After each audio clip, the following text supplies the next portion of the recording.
ஏண்டி நீ எங்கேயாச்சும் அறிவு இருக்கா உனக்கு? இப்படி தான் அடுப்பில் போட்டுட்டு நான் ஏன் பேச போயிடுவியான்னு சொல்லிட்டு என்னை திட்டுற சவுண்டுங்க. யாரா என்னை திட்டுறான்னு பார்த்தா வேறு யாரும் இல்லை, இவங்க தான் என்னை திட்டிட்டு இருக்காங்க. ஏன்னா இவங்க எல்லாரும் வந்து தீஞ்சிட்டு இருக்காங்க. அப்புறம் என்னங்க, என்னோட அடுப்புக்கிட்ட நான் சாரி கேட்டு எல்லாத்தையும் திருப்ப ஆரம்பிச்சிட்டேன். ஏன்னா வந்து எனக்கு வேலை அதிகமாக இருந்துச்சு. எல்லாம் பாண்டிச்சேரியில் திடீர்னு ஆர்டர் பண்ணியிருந்தாங்களா, அவங்கக்கிட்ட வந்து பேசிக்கிட்டே வந்து பார்த்ததுனால ஒன்று தீர மாதிரி ஆயிடுச்சு.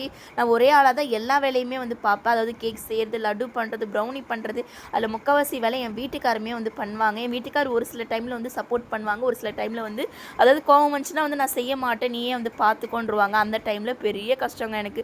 நான் ஒரே ஆளாக வந்து 30 கிலோ 40 கிலோ செய்கிற மாதிரிலாம் நிறைய டைம் ஆயிருக்கு. வேறு ஒன்றும் கிடையாதுங்க, ஈகோ தான் வந்து தடுக்கும். என்றைக்குமே யாராக இருந்தாலும் சரி, யாருக்காகவுமே என்னோட யூடியூப் சேனலாக இருந்தாலும் என்னோட பிஸ்னஸை நான் விடவே மாட்டேன். அதை நான் எப்பயோ எடுத்த முடிவு தாங்க, இப்போ வரைக்குமே நான் மாற்றல. அதனால் நிறைய பேர் வந்து சொல்லி வீடியோ போடக்கூடாது, அது பண்ணக்கூடாது, இது பண்ணக்கூடாது, எங்கள் அம்மா எல்லாம் நிறைய பேர் சொல்லியிருக்காங்க. ஆனால் அதெல்லாம் தாண்டி நான் இப்போ வரைக்கும் நான் ஸ்ட்ராங் உமனாக நிற்கிறேன். அது எல்லாமே என்னோட உழைப்பால் மட்டும்தான்.